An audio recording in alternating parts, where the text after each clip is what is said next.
ನಮಸ್ತೆ, ನಾನು ನಿಮ್ಮ ಚಂದು. ಹಾಗೆ ಇವತ್ತು ಶುಕ್ರವಾರ ಸಂಕಷ್ಟ ಚತುರ್ಥಿ ಕೂಡ ಇದೆ. ಅಂದರೆ ಇವತ್ತು ಬಾಲಚಂದ್ರ ಗಣಪತಿ ಸಂಕಷ್ಟಹರ ಚತುರ್ಥಿ.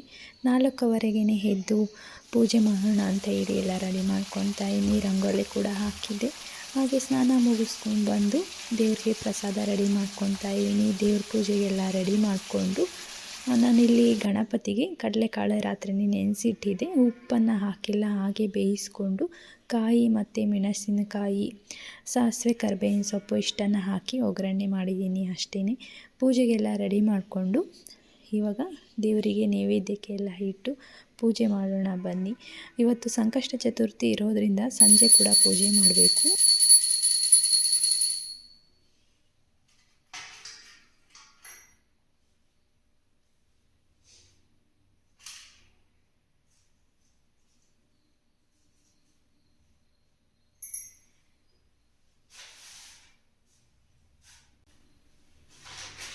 ಬನ್ನಿ ಇವಾಗ ಪೂಜೆ ಮಾಡಿ ಕಥೆನೂ ಕೂಡ ಕೇಳೋಣ.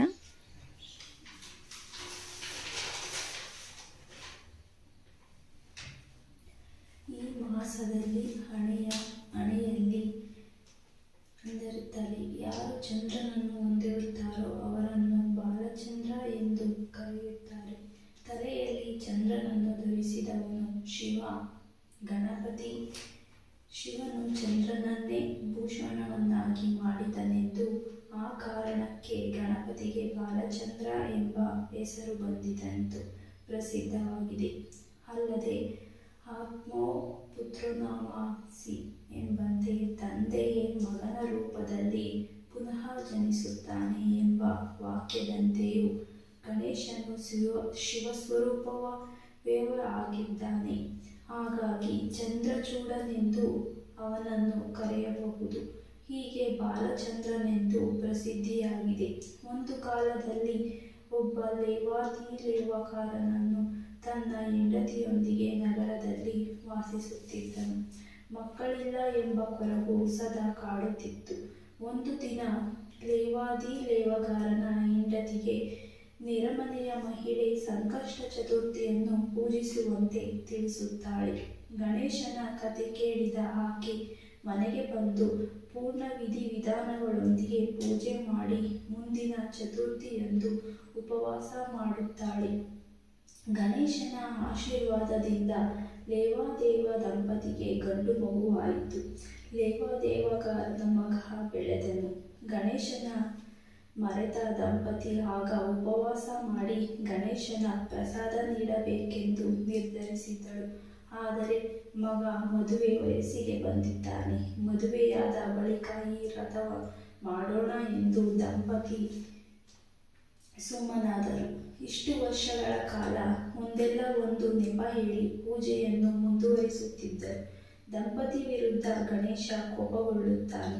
ಈ ವೇಳೆ ಮದುವೆಗೆ ಗಣೇಶನು ಇನ್ನೇನು ಕೆಲವು ದಿನ ಬಾಕಿ ಇದೆ ಎಂದಾಗ ಗಣೇಶನು ಲೇವಾದೇವಕಾರನ ಮಗನನ್ನು ಅರಳಿ ಮರದಲ್ಲಿ ಬಂಧಿಯಾಗಿ ಇಡುತ್ತಾನೆ. ಮಗ ಕಾಣದಾಗ ಇಬ್ಬರು ಹುಡುಕುತ್ತಾರೆ, ಆದರೆ ಅವನ ಸುಳಿವು ಕೂಡ ಸಿಗುವುದಿಲ್ಲ. ಈ ವೇಳೆ ಮಗನ ಧ್ವನಿ ಅರಳಿ ಮರದಿಂದ ಬರುತ್ತಿರುವುದನ್ನು ಕೇಳುತ್ತದೆ. ಆಗ ಮಗ ಯಾವ ಉದ್ದೇಶಕ್ಕಾಗಿ ಅರಳಿ ಮರದಲ್ಲಿ ಬಂಧಿಯಾಗಿದ್ದಾನೆ ಎಂಬುದು ತಿಳಿಯುತ್ತದೆ. ತಪ್ಪಿನ ಅರಿವಾದ ಲೇವಾದೇವಕಾರನ ದಂಪತಿಗಳು ಸಂಕಷ್ಟ ಚತುರ್ಥಿಯ ದಿನ ವಿಧಿವತ್ತಾಗಿ ಪೂಜೆ ಆಚರಿಸಿ ಕಥೆ ಕೇಳಿ ಗಣೇಶನಿಗೆ ಪ್ರಸಾದ ಅರ್ಪಿಸುತ್ತಾರೆ.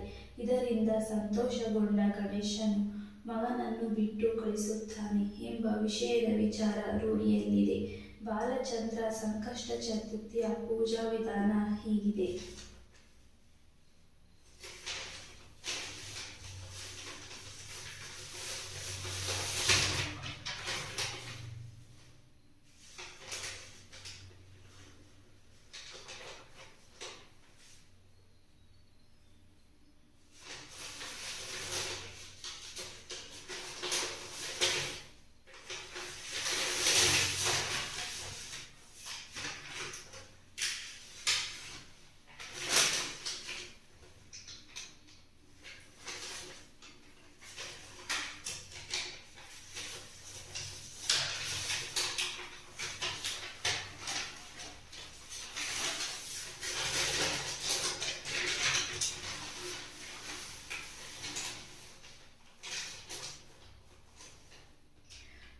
ಒಂದು ದಿನ ಋಷಿಗಳೆಲ್ಲರೂ ಸ್ಕಂದರ ಬಳಿಗೆ ಹೋಗಿ, ಮುನಿವನ್ಯರೇ, ಜನಗಳ ರೋಗ ಶೋಕ ಸಂಕಟಗಳನ್ನು ದೂರ ಮಾಡತಕ್ಕಂತಹ ಒಂದು ಉತ್ತಮವಾದ ವ್ರತವನ್ನು ತಿಳಿಸಬೇಕೆಂದು ಪ್ರಾರ್ಥಿಸಿದರು. ಅದಕ್ಕೆ ಸ್ಕಂದರು ಮುಗುಳ್ನಕ್ಕು ಹೀಗೆ ಹೇಳತೊಡಗಿದರು. ಇಂದು ನಾನು ನಿಮಗೆ ಮಹಾಪುಣ್ಯ ಪ್ರಧಾನವಾದ ಹಾಗೂ ಸಕಲ ಸಂಕಷ್ಟಗಳನ್ನು ದೂರ ಮಾಡುವ ಸಂಕಷ್ಟಹರ ಚತುರ್ಥಿ ವ್ರತವನ್ನು ಕುರಿತು ಹೇಳುತ್ತೇನೆ.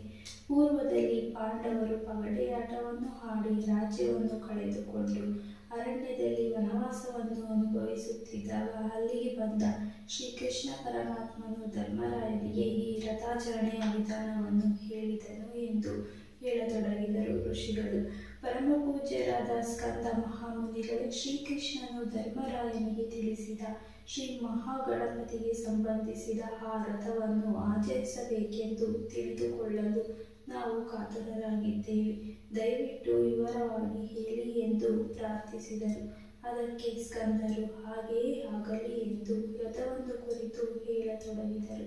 ಕೃತಯುಗದಲ್ಲಿ ಹಿಮವಂತನ ಮಗಳಾದ ಪಾರ್ವತಿಯು ಪರಮೇಶ್ವರನು ತನ್ನ ಗಂಡನಾಗಬೇಕೆಂದು ನಿಶ್ಚಯಿಸಿಕೊಂಡು ಅವರನ್ನು ಕುರಿತು ತಪಸ್ಸನ್ನು ಆಚರಿಸುತ್ತಾ, ನಾನು ಇಂದಿನ ಅವತಾರದಲ್ಲಿ ಸೃಷ್ಟಿಸಿದ್ದ ಗಣಪತಿಯನ್ನು ನೆನಪಿಸಿಕೊಂಡಳು. ತಾಯಿಯ ಕರೆ ಕಂದನಿಗೆ ಕೇಳಿಸದೇ ಇದ್ದೀತೆ.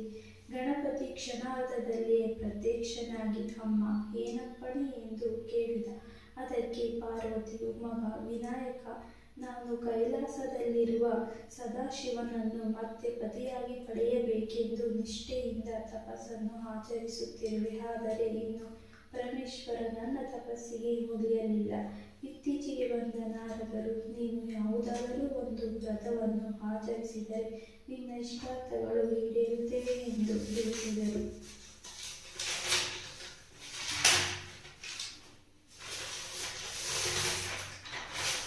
ಆದರೆ ಅದು ಯಾವ ವ್ರತ ಎಂದು ಅವರು ಹೇಳಲಿಲ್ಲ. ದೇವತೆಗಳಿಂದ, ಮಾನವರಿಂದ, ರಾಕ್ಷಸರಿಂದ ಪ್ರಥಮ ಪೂಜೆಯನ್ನು ಪಡೆಯುತ್ತಿರುವ ತ್ರಿಕಾಲಜ್ಞಾನಿಯಾದ ನೀನು ಅದು ಯಾವ ವ್ರತ, ಅದನ್ನು ಹೇಗೆ ಆಚರಿಸಬೇಕು ಎಂಬುದನ್ನೆಲ್ಲ ತಿಳಿಸಿ ಪುಣ್ಯ ಕಟ್ಟಿಕೋ ಎಂದು ಕೇಳಿಕೊಂಡನು.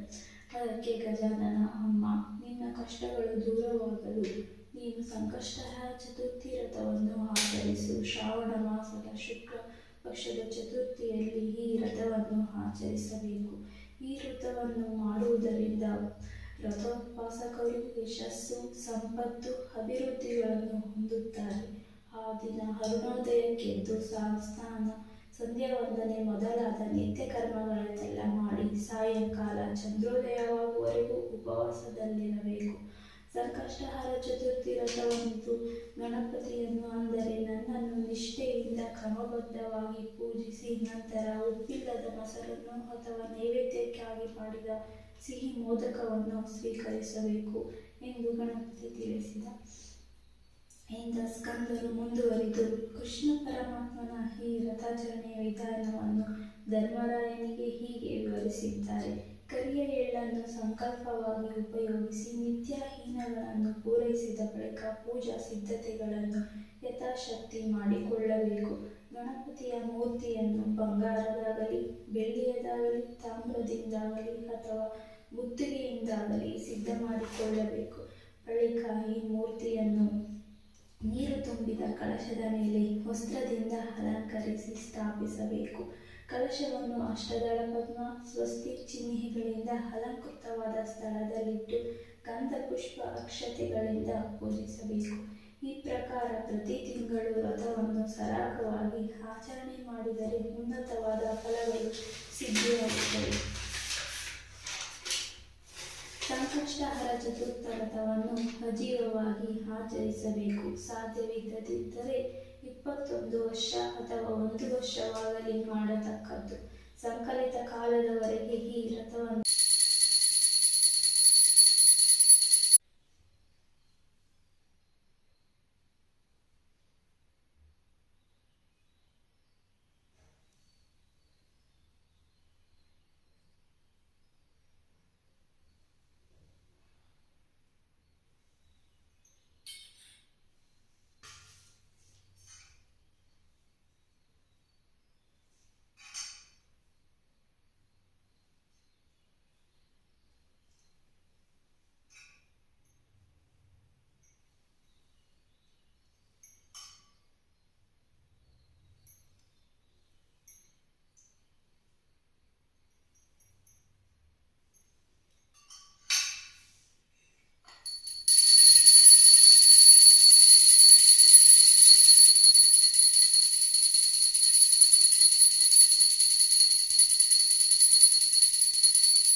ಸಂಕಷ್ಟಹರ ಚತುರ್ಥಿ ಅಂದರೆ ಬಾಲಚಂದ್ರ ಗಣಪತಿಯ ಸಂಕಷ್ಟಹರ ಚತುರ್ಥಿ ಕೂಡ ಪೂಜೆ ಕೂಡ ಮುಗೀತು.